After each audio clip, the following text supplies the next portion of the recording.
میرے دوستوں ساتھیوں،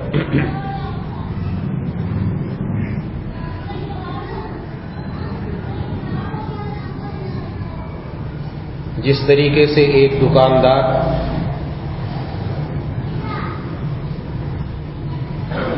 روزی کمانے کا کوئی موقع ہاتھ سے جانے نہیں دیتا،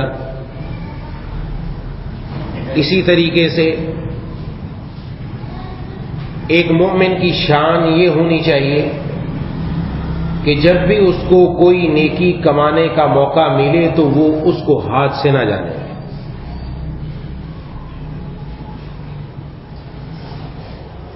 ویسے تو مومن کو سال کے 12 مہینوں میں، سردی اور گرمی میں، صبح و شام میں، خلوت اور جلوت میں، ہر جگہ اللہ تبارک و تعالی کے احکامات پر عمل کرنا ہے۔ لیکن جو سردیوں کا زمانہ ہے، اس زمانے میں کچھ خاص اللہ تبارک و تعالی کی عبادت کر کے ہم آگے بڑھ سکتے ہیں۔ یہ موسم سرما نیکیوں کا موسم بہار ہے کہ اس کے اندر ہم بآسانی بغیر کسی سخت محنت اور مشقت کے وہ خاص عبادات ادا کر سکتے ہیں کہ جن کے ذریعے اللہ تبارک و تعالی کا بندے کو خاص قرب حاصل ہو جاتا ہے۔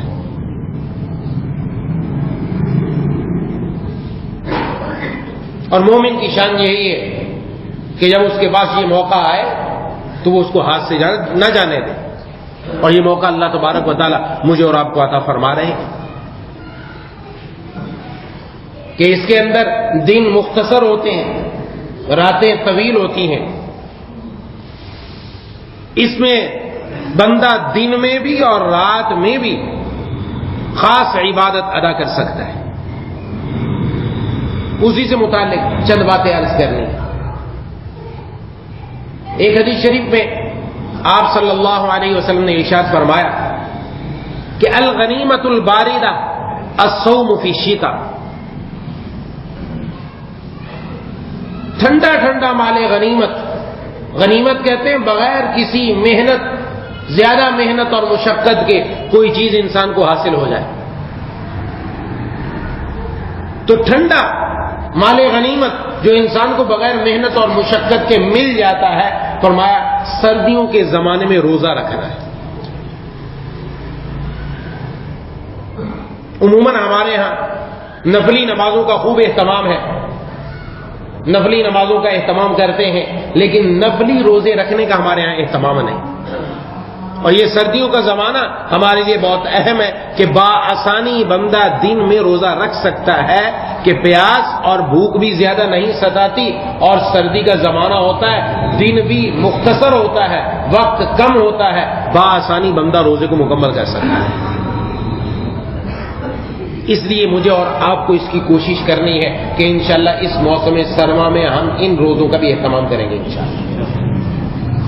کہ آپ صلی اللہ علیہ وسلم نے ارشاد فرمایا کہ لِكُلِّ شَيْءٍ زَكَاةٌ وَزَكَاةُ الْجَسَدِ الصَّوْمُ، جسم کی زکات ہے، جیسے ہر چیز کی زکات ہے، ہر چیز کو پاک کرنے کا طریقہ ہے، شریعت نے بتایا، اس طرح جسم کی بھی زکات، جسم کو بھی پاک کرنے کا اور ٹھیک کرنے کا ایک طریقہ ہے، اس کا نام ہے روزہ۔ کہ اس روزے کے ذریعے بندہ اندرونی طور پر بھی ٹھیک ہوتا ہے، جسمانی اعتبار سے بھی ٹھیک ہوتا ہے، روحانی بیماریوں سے بھی بچتا ہے اور جسمانی بیماریوں سے بھی بچتا ہے، دونوں سے بچتا ہے۔ جسم کے اعتبار سے بھی بہت ساری انسان کو مسائل ہیں، زیادہ کھانے پینے سے ہوتے ہیں، اور روزے کی وجہ سے وہ سب چیزیں ٹھیک ہو جاتی ہیں، اور پھر روحانی طور پر بھی بندہ بہت اونچا جاتا ہے کہ آپ صلی اللہ علیہ وسلم نے ارشاد فرمایا کہ من صام یوما فی سبیل اللہ، جس نے اللہ کے راستے میں ایک دن روزہ رکھا، نفلی روزی کی بات ہو رہی ہے، ایک دن کا روزہ رکھا، فرمایا اللہ تبارک و تعالی اس کو 70 سال جہنم سے دور کر دیتے ہیں۔ ایک روزے کی بات ہے، اس کے ذریعے کیا قرب مل رہا ہے بندے کو؟ اب جب جہنم سے دور ہوگا تو قریب کس کے ہوگا؟ جنت کے۔ اور قریب ہوتا چلا جائے گا، جنت میں پہنچ جائے گا انشاءاللہ۔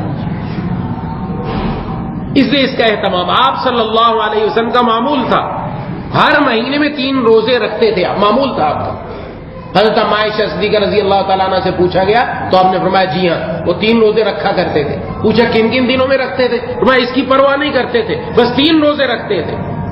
اب کیا پرواہ نہیں کرتے تھے؟ کبھی ابتدائی دن میں، کبھی ابتدائی مہینے میں، کبھی درمیانی مہینے میں، کبھی آخر مہینے میں، کبھی ہفتے کے کون سے دنوں میں، کبھی کون سے دنوں میں، بس آپ نے ہفتے کے سب دنوں میں بھی روزہ رکھا اور مہینے کی ابتدا، انتہا، درمیان سب میں روزہ رکھا۔ اور خاص آپ صلی اللہ علیہ وسلم جو ترغیب دیا کرتے تھے ایام 20 کے روزوں کی، کہ 13، 14، 15، یہ ہمارے یہاں مشہور ہے کہ 13، 14، 15، یہ بھی حدیث میں آیا کہ ایام 20 کے یہ 3 روزے رکھ لیا کرو۔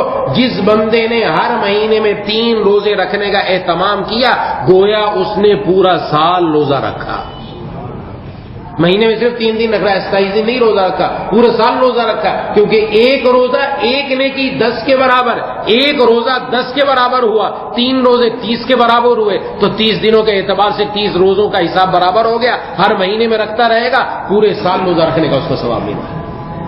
یہ آپ صلی اللہ علیہ وسلم نے صحابہ کرام کو ترغیب دی، اور آپ کا اپنا معمول یہ ہے۔ اس لیے اگر 13، 14، 15 کی نہیں ترتیب بنتی، کسی بھی ترتیب سے رکھے، کسی بھی اعتبار سے رکھ لے، لیکن 3 روزے رکھ لے۔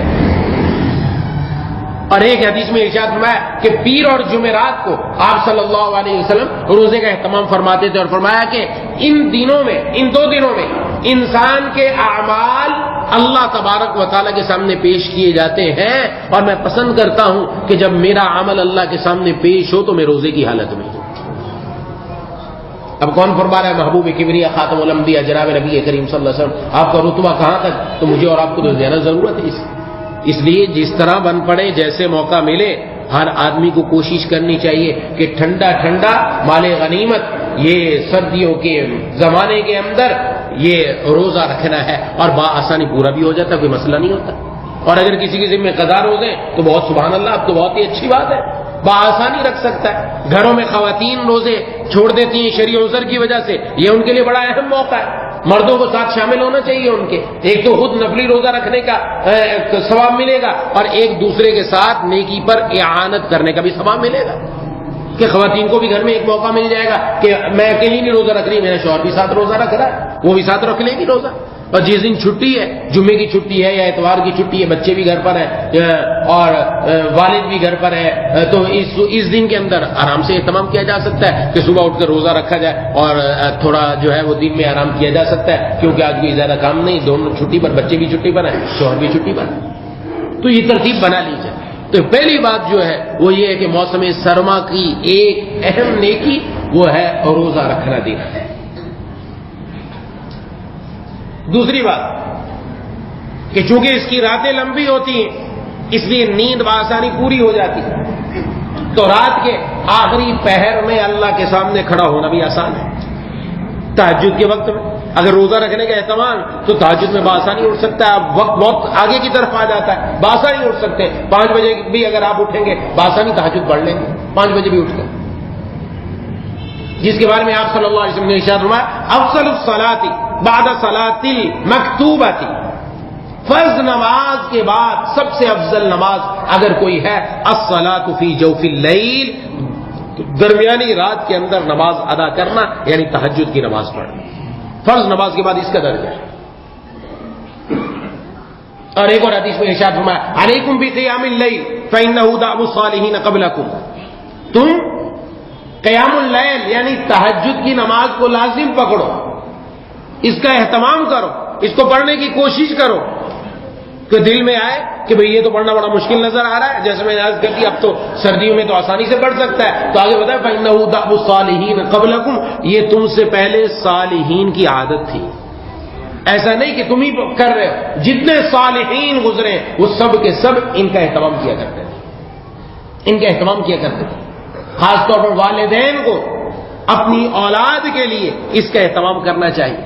والدین کی حیثیت اپنے بچوں کے لیے مالی کی ہے، اور مالی اپنے پودوں کا بڑا خیال رکھتا ہے، ان کی کاٹ چھانٹ تو کرتا ہے اور ساتھ ہی پانی بھی دیتا ہے، ان کو سیراب بھی کرتا ہے، اپنی اولاد کی صحیح نہج پر تربیت کانٹ چھانٹ بھی ہو اور اس کو پانی دینے کا موقع، وہ رات کا آخری پہر اللہ کے سامنے کھڑے ہو کر اپنی آنکھوں سے آنسو بہانے کا، اس موقع پر کھڑے ہو کر جو مانگا جائے گا ضرور اللہ تبارک و تعالیٰ اس کو بھرپور مدد فرمائیں گے اور اس کی اولاد کے اندر اللہ تعالیٰ سے انہیت پر تربیت فرمائیں گے۔ تو فَإِنَّهُ دَأْبُ الصَّالِحِينَ قَبْلَكُمْ، گویا جو صالح ہے اس کی عادت تہجد پڑھنے کی ہے، ہم بھی صالحین میں شمار ہو سکتے ہیں۔ اور ہوگا کیا؟ ایک تو صالحین کی عادت ہے، صالحین میں شمار، وَهُوَ قُرْبَةٌ لَكُمْ إِلَىٰ رَبِّكُمْ، اور یہ تمہارے لیے اپنے رب سے قربت کا ذریعہ بن جائے، تم اللہ کے مقرب بندے بن جاؤ گے، قریب ہو جاؤ گے اللہ تبارک و تعالیٰ۔ وَمَغْفِرَةٌ لِلسَّيِّئَاتِ، اور یہ گناہوں کا کفارہ بن جاتی ہے۔ وَمَنْهَاتٌ عَنِ الْإِثْمِ، اور یہ تہجد کی نماز گناہوں سے روکنے والی ہے، اس کی خاصیت ہے، اس کی خاصیت ہے جو تہجد کی نماز کا اہتمام کرے گا ضرور اللہ کی نافرمانی سے بچے گا۔ مجھے سننا حضرت مولانا شاہ الحق صاحب رحمہ اللہ فرماتے، کسی نے آ کر بتایا کہ بھئی واقعہ لکھا ہے کہ کسی نے کہا کہ فلاں آدمی رات کو تہجد بھی پڑھتا ہے، چوری بھی کرتا ہے، ہمیں ان قریب اس کی تہجد اس کو چوری سے روک دے گی۔ اور چند دن بعد دیکھا کہ اللہ تبارک و تعالیٰ نے اس تہجد کی برکت سے اس کو چوری سے روک دی، وہ اللہ کے فرما برداروں میں شامل ہو۔ منہات عن الاسم، اس کی خاصیت ہے یہ انسان کو گناہوں سے روکنے والی ہے اور باز رکھنے والی، یہ اس نماز کا خاصہ ہے۔ اور اس کے ساتھ یہ بھی ایک اور بات ذہن میں رکھ لیجیے، عام طور پر یہ بہت سارے لوگ آ کر بتاتے ہیں رات کو نیند کی ہے، صبح اٹھے تو چست نہیں ہے، سست ہے، طبیعت کے اندر سستی ہے، طبیعت کے اندر اکتاہٹ ہے، سونے کے بعد بھی کیفیت صحیح نہیں بن رہی۔ اس کی وجہ کیا؟ بخاری شریف میں مسلم شریف میں حدیث موجود ہے کہ آپ صلی اللہ علیہ وسلم نے ارشاد فرمایا، یعقد الشیطان علی کافیۃ رأس احدکم، جب تم سوتے ہو تو پھر کیا ہوتا ہے؟ تمہارے گدی پر شیطان آ کر گرہ لگا دیتا ہے۔ کتنی گرہ لگاتا ہے؟ فرمایا اذا ہوا نام ثلاث عقد، جب وہ سوتا ہے تو 3 گرے اس کے آ کر گدی پر لگا دیتا ہے، اور جب گرہ لگاتا ہے تو یضرب علی کل عقدۃ علیک لیل طویل فرقد، اور جب گرہ لگاتا ہے تو ساتھ یہ بھی کہتا ہے لمبی رات ہے سوتا رہے، لمبی رات ہے سوتا رہے۔ اور یہ صبح کے وقت میں خاص ہوتا ہے کہ صبح کے وقت میں آنکھ بھی کھلی، کافی تو بڑا ٹائم ہے، اوہو 10 منٹ ہے ابھی تو نماز میں لو سو جاؤ، ابھی تو 5 منٹ ہے، کوئی مسئلہ نہیں، وہ سوتا ہی رہتا ہے یہاں تک کہ پھر آنکھ تب کھلتی جب فجر کی نماز قضا ہو چکی ہوتی۔ یہ نتیجہ نکل رہا ہے۔ ابھی صرف اتنی بات نہیں ہے، وہ یہ پٹی پڑھا رہا ہے اور گرا لگا کر کہہ رہا ہے، اس کی جو ہے وہ آواز دے کر اس کے کانوں میں پہنچا رہا ہے، سوتا رہے سوتا رہے، کوئی مسئلہ نہیں، ابھی سوتا رہے، آرام کر۔ اور ہمارے یہاں تو مصیبت ہی الٹی، گنگا ہی الٹی چل رہی ہے۔ وہ دن جس کو اللہ نے کمانے کے لیے بنایا تھا، رات کو سونے کے لیے بنایا تھا، ہم نے الٹا کام کر دیا، دن سونے کے لیے بنا لیا، رات کمانے کے لیے بنا لیا۔ غیر فطری طریقے پر چل رہے ہیں ہم، یہ فطرت نہیں ہے۔ فطرت سے ہٹ کر جب انسان چلے گا کیسے وہ چستی اس کے اندر آئے گی؟ اللہ نے رات سونے کے لیے بنائی، دن کمانے کے لیے بنایا، دن کو فرمایا کہ اس میں نکلو اور جا کر تلاش کرو اپنا رزق، اور رات یہ سونے کے لیے۔ یہ اللہ تعالیٰ کا ایک نظام ہے کہ رات آتی ہے، دنیا کی ہر چیز وہ آرام کے لیے چلی جاتی ہے، چاہے چرند پرند ہو، چاہے کوئی بھی چیز ہو، یہ اللہ کا ایک نظام ہے۔ اور جب بندہ فطرت کے نظام سے بغاوت کرتا ہے تو پھر وہ دنیا میں کبھی سکون نہیں پا سکتا، یہ یاد رکھیے۔ ہم کہ جی ساری دنیا رات کو کھلتی رہے بھائی، بہت سارے ایسے لوگ ہیں وہ دن میں اپنا کاروبار کرتے ہیں، رات کو آرام کرتے ہیں، اور اللہ تعالیٰ اسی کاروبار میں برکت عطا فرماتے ہیں۔ رزق دینے والی ذات کون سی ہے؟ لوگوں نے رزق دینا ہے ہمیں۔ جو اللہ تبارک و تعالیٰ رات کو جب کھولنے کے گاہک آئے گا تو دن میں گاہک نہیں بھیج سکتے۔ جتنا اللہ نے میرے اور آپ کے مقدر میں لکھ دیا، وہ جب تک کھائیں گے نہیں مر نہیں سکتے، یاد رکھیں، مر نہیں سکتے، لکھ دیا اتنا ملنا ہے اور مل کر رہے گا، اس کے بغیر موت نہیں آئے گی، وہ لے کر ہی جائیں گے ہم ساتھ اپنے، کھا کر ہی جائیں گے دنیا سے۔ تو اب نظام ہی الٹا ہے۔ تو بہرحال، اور ایک سوتے دیر سے 12 1 بجے 2 بجے 3 بجے، یہ تو اب تو عام ہے، بس ایسا لگتا ہے کہ جیسے ابھی تو رات ہوئی ہی نہیں کہیں بار۔ ہاں تو وہ کہتے اب سوتا رہے تو فجر کی نماز کہاں سے پڑھے گا؟ نتیجہ کیا نکلے گا؟ وہ آگے آ رہا ہے، جو ہمارے ساتھ آج ہو رہا ہے وہ نتیجہ نکل رہا ہے۔ تو کہتے سوتا رہے، لمبی رات ہے ابھی، فین استيقظ، اب اگر یہ صبح کو بیدار ہو جائے وقت پر، پھر کیا کرے؟ فذکر اللہ کو یاد کرے، اللہ کو یاد کرے، اٹھ کر جو دعا پڑھنے کی ہے وہ دعا پڑھ لی، اللہ کا نام لے لیا, بسم اللہ ہی پڑھ لی, اللہ کو یاد کرے, ان حلت عقدۃ, ایک گرہ کھل جاتی ہے, ایک گرہ کھل گئی, اور اگر اس کے بعد وہ وضو کر لے, فرمایا ان حلت عقدۃ, دوسری گرہ بھی کھل جاتی ہے, فإن صلی, اور اگر وہ نماز پڑھ لے تو ان حلت عقدۃ, تیسری گرہ بھی کھل جاتی ہے. فأصبح نشیطا طیب النفس, وہ حشاش بشاش چست ہو کر صبح کرتا ہے. حدیث کے الفاظ ہیں, حشاش بشاش چست ہو کر وہ کیا کرتا ہے, صبح کرتا ہے. وَإِلَّا أَصْبَحَ خَبِيثَ النَّفْسِ کسلان, ورنہ وہ صبح کرتا ہے سستی اور کوتاہی اور اکتاہٹ کی حالت میں. کیوں کرتا ہے؟ اس لیے کہ گرہ پر جو اس کی گدی پر گرہ لگی ہوئی تھی وہ گرہ کھلی ہی نہیں. اٹھ کر اس نے نہ اللہ کا نام لیا, نہ وضو کیا, نہ نماز پڑھی, جب کچھ بھی نہیں کیا تو وہ گرہ لگی کی لگی رہ گئی. اب کیسے یہ صبح کو چست ہوگا, کیسے یہ حشاش بشاش کھڑا ہوگا, یہ صبح جب بیدار ہوگا تو یہی کیفیت ہوگی کہ اب بھی اس کی آنکھوں میں اندھیرا چھا رہا ہے, اب بھی اس کا دل کسی کام میں نہیں چاہ رہا, اب بھی زبردستی اپنے آپ کو لگا رہا ہے. یہ ساری باتوں کی حقیقت یہ سمجھ لیں کہ آپ صلی اللہ علیہ وسلم کے طریقے پر عمل کر کے, آپ کے حکم کے مطابق عمل کر کے ہم اپنی زندگی کو چست اور حشاش بشاش بنا سکتے ہیں اس کے مطابق. اور جو تہجد کو اٹھے گا تو سبحان اللہ, پھر تو حشاش بشاش اور ہوگا اور چستی اس کے طبیعت میں آئے گی. یہ ہمیشہ یاد رکھیں, یہ یاد رکھیں, چستی اس کا مطلب نہیں ہے کہ زیادہ سو گے تو چستی آئے گی نا. زیادہ جتنا سوتا رہے گا انسان اپنے جسم کو عادی بنا دے, اتنا زیادہ یہ آرام کا عادی ہو جائے گا. لیکن جب بندہ اللہ تبارک و تعالیٰ کے سامنے کھڑا ہو تو ایسے ایسے لوگ آپ دیکھیں گے, اللہ کے نیک بندے, ان کی رات کو نیند بڑی کم ہوتی ہے لیکن صبح کو جب کھڑے ہوتے ہیں تو حشاش بشاش اور چست ہو کر کھڑے ہوتے ہیں. میرے پیر مرشد عارف باللہ مجدد زمانہ حضرت اقدس حضرت مولانا شاہ حکیم محمد اختر صاحب نور اللہ مرکزہ نے ارشاد فرمایا کہ اللہ تعالیٰ نے دو قسم کے ہرن پیدا کیے.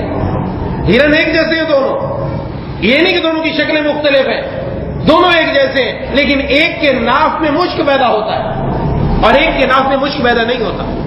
مشک خوشبو ہے, بڑی قیمتی ہے, اور تلاش کرتے ہیں شکاری کہ ایسا ہرن ملے جس کے ناف میں مشک ہو, اور ہم وہ مشک لے کر اس کو ہم جو ہے وہ کیا کرتے ہیں بیچیں گے اور زیادہ پیسے کمائیں گے. فرمایا کہ یہ جو ہرن ہے جس کے ناف میں مشک پیدا ہوتا ہے یہ ہر وقت چکنا رہتا ہے, چکنا رہتا ہے, کہیں شکاری مجھے آ کر پکڑ نہ لے, کہیں میرے ناف میں جو ایک قیمتی چیز ہے وہ چرا کر نہ لے جائے.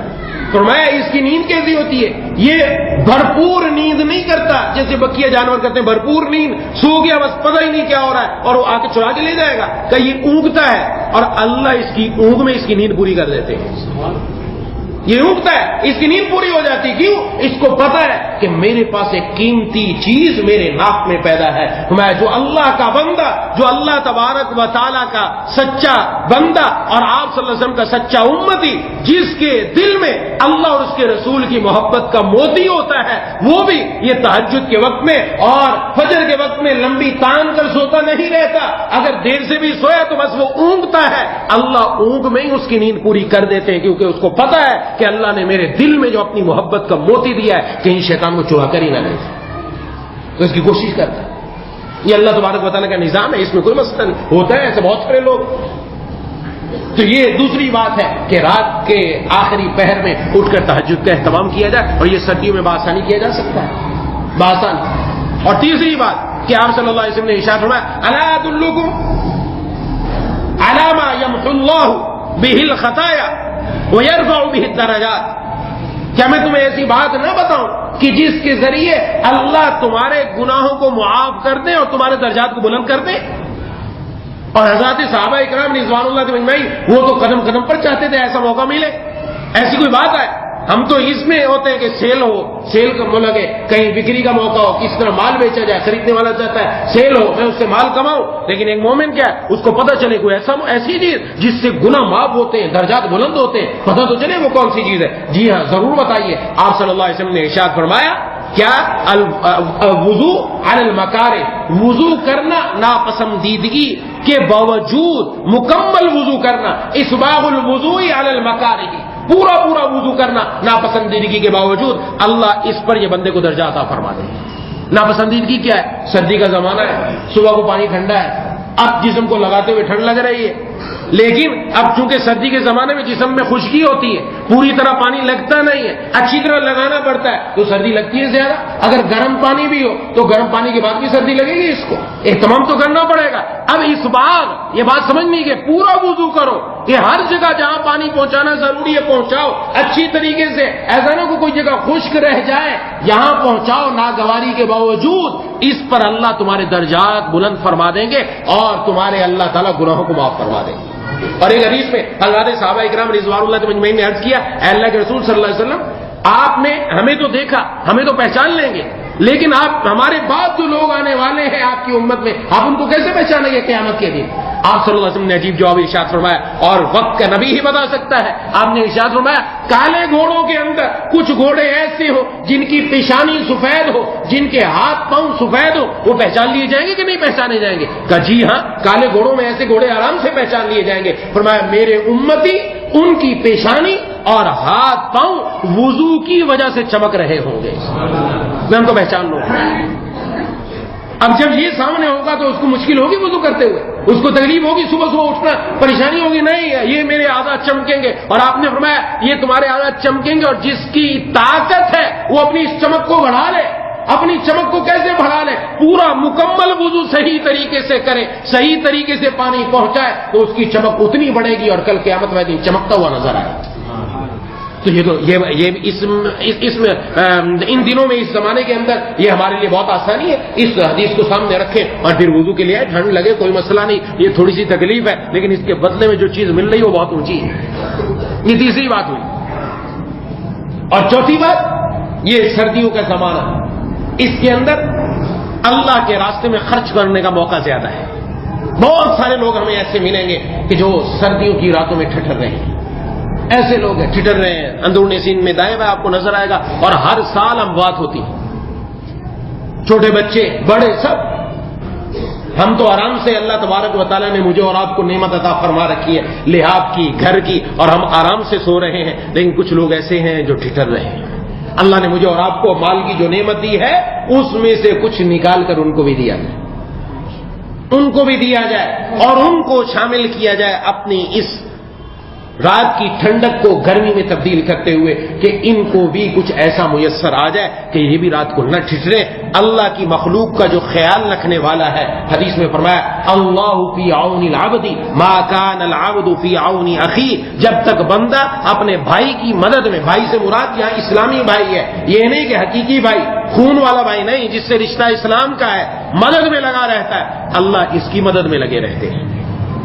اور حدیث میں فرمایا، آپ صلی اللہ علیہ وسلم نے فرمایا کہ اللہ تعالیٰ فرماتے ہیں ابن آدم تو خرچ کر میں تجھ پر خرچ کروں، تو خرچ کر میں تجھ پر خرچ کروں گا. یہ باہر ہم جاتے ہیں، بہت سارے لوگوں کے ساتھ آتا ہے، واقعہ پیش آتا ہے، لوگوں کے سامنے جاتے ہیں تو ان کو نظر آتا ہے، دسمبر کا جب مہینہ آتا ہے تو پھر ہر طرف یہ نظر آتا ہے. اور بہت سارے لوگ تڑپتے ہیں کہ شاید کوئی عمر آ جائے کہ جس کی سلطنت میں کوئی کتا بھی بغیر پیاس کے نہیں مرتا. فرمایا کرتے تھے کہ اگر کوئی کتا بھوکا مر گیا تو عمر سے اس کا سوال.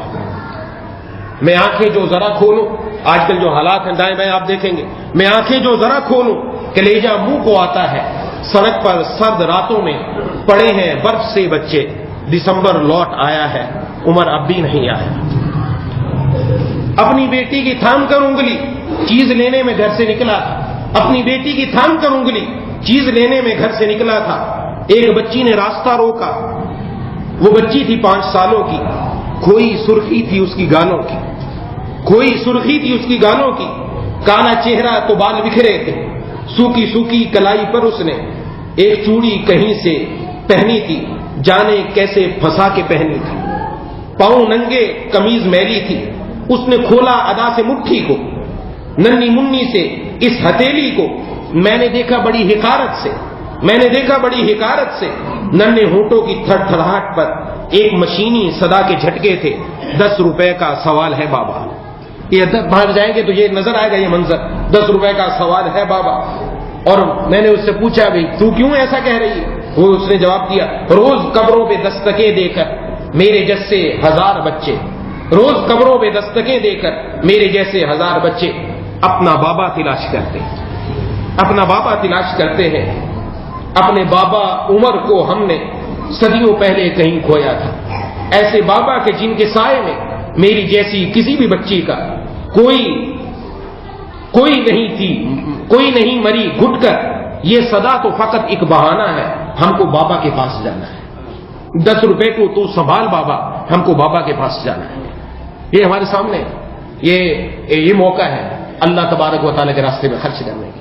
ایسے چھوٹے چھوٹے بچے, یہ بھی اپنے بچے سمجھیں, جن یتیموں کے سر پر ہاتھ رکھ کر اللہ تبارک و تعالیٰ کی طرف سے دیکھیں کہ معاملات کیا آتے ہیں. ہمیں دائیں بائیں جہاں بھی دیکھیں گے یہ ہمیں روز نظر آتا ہے. حقارت سے نہ دیکھا جائے ایسے بچوں کو. ان کے سروں سے آج چھت چھن چکی ہے, ان کے والد موجود نہیں ہے, جس کی وجہ سے وہ یہاں تک آ گئے ہیں. جو واقعتاً ایسے مستحق ہیں وہاں تک پہنچا جائے, ان کو جا کر ان کی مدد کی جائے. اللہ تبارک و تعالیٰ نے مجھے اور آپ کو جتنا دیا ہے. آپ صلی اللہ علیہ وسلم نے ارشاد فرمایا السخی قریب من اللہ قریب من الجنہ قریب من الناس.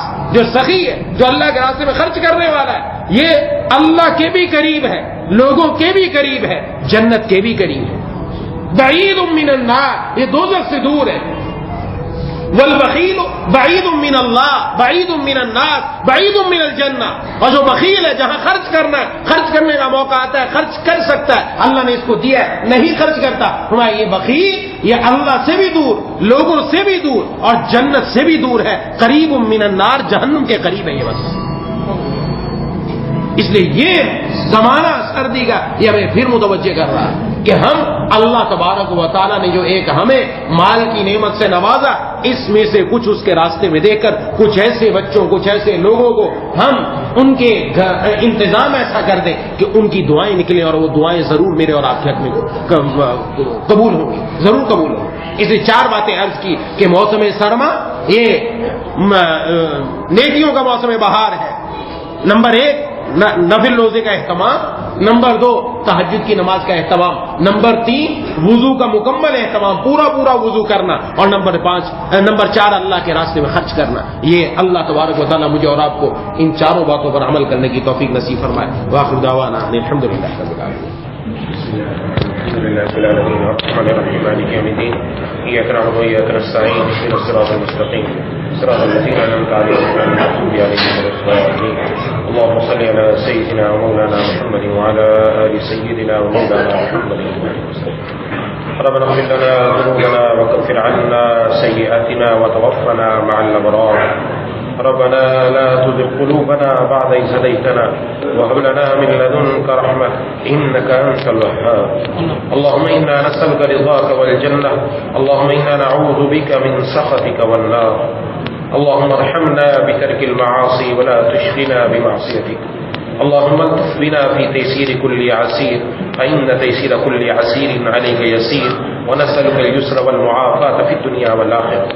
اللهم زدنا ولا تنقصنا, وأكرمنا ولا تهنا, وأعطنا ولا تحرمنا, وآثرنا ولا تؤثر علينا, وارضنا وارض عنا.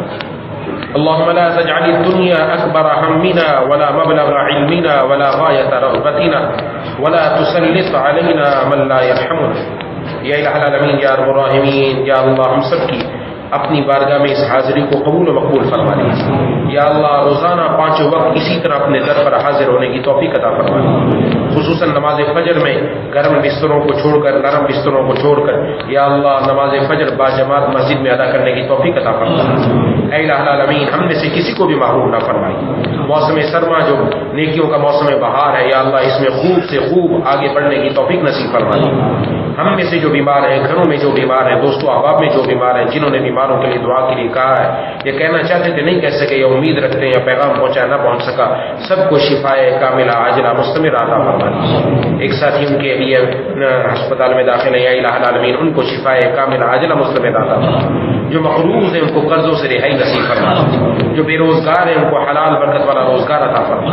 جن کو حلال روزگار میسر ہے ان کی روزی میں خوب برکت عطا فرما. جو بے اولاد ہیں ان کو نیک صالح اولاد عطا فرما. جو اولاد والے ان کی اولاد کو نیک متقی پرہیزگار بنا. یا اللہ ہمیں اپنے والدین کی آنکھوں کی ٹھنڈک بنا. یا اللہ ہمارے والدین کی ہر بیماری تکلیف پریشانی دکھ درد دور فرما. دنیا میں بھی انہیں خوش خرم فرما, آخرت میں جنت الفردوس میں جگہ عطا فرما. ہم میں سے جن کے والدین دنیا سے جا چکے ہیں, یا اللہ ان کو جنت الفردوس میں جگہ عطا فرما. ان کی قبروں کو نور سے منور فرما. یا اللہ ہماری اولاد کو ہماری آنکھوں کا تارا اپنا پیارا بنا. یا الہ العالمین یا ارحم الراحمین یا ذی الجلال والاکرام، دنیا میں جہاں کہیں دین کا جس انداز میں کام ہو رہا ہے سب قبول فرما لیجیے. مجاہدین کی، مبلغین کی، مدارس کی، مساجد کی، خانقاہوں کی، علماء کی، تمام مسلمان عالم کی حفاظت فرما لیجیے. یا اللہ ہمارے دائیں بائیں، اوپر نیچے، سامنے پیچھے، ہر طرف نور پیدا فرما. ہماری آنکھوں میں، زبان میں، کانوں میں، جسم میں، گوشت میں، ہڈیوں میں، پٹھوں میں، ہر جگہ یا اللہ نور پیدا فرما. یا اللہ جیسا آپ چاہتے ویسا ہم سب کو بنا. یا اللہ تمام گناہوں سے ہم سب کو بچنے کی توفیق عطا فرما. جتنا مشرق اور مغرب کے درمیان دوری ہے اتنا ہمارے اور گناہوں کے درمیان دوری فرما. سلام کی اعضاء سلام کی ایمان کے ساتھ زندہ رکھیے. سلام کی اعضاء سلام کی ایمان کے ساتھ دنیا سے اٹھائیے. رقیق القلب رحیم المزاج بنا دیجیے. قلب سلیم، فہم سلیم، عقل سلیم عطا فرما. یا الہ العالمین یا ارحم الراحمین عقل سلیم پر فضل عظیم عطا فرما. جتنی دعائیں آپ کے محبوب سرور عالم صلی اللہ علیہ وسلم نے مانگی ہیں سب ہم سب کے حق میں قبول فرما. جن جن چیزوں سے پناہ مانگی ان سب سے ہم سب کو پناہ عطا فرما. جتنے بھی حاضرین مجھ سمیت موجود ہیں ہم سب کے دلوں میں جتنی جائز تمنا ہے اللہ پوری فرما. اے الہ العالمین کسی کو محروم نہ فرما. یا اللہ ہر خیر ہر مسلمان مرد ہر مسلمان عورت کو عطا فرما.